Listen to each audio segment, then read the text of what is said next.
চারটে ভেটকি মাছের গাদায় নুন আর গুঁড়ো হলুদ ভালো করে মাখিয়ে নিচ্ছি।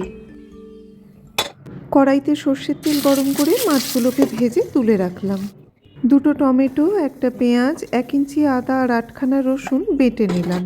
এবার 4টে আলুতে নুন আর গুঁড়ো হলুদ দিয়ে ভেজে নিলাম।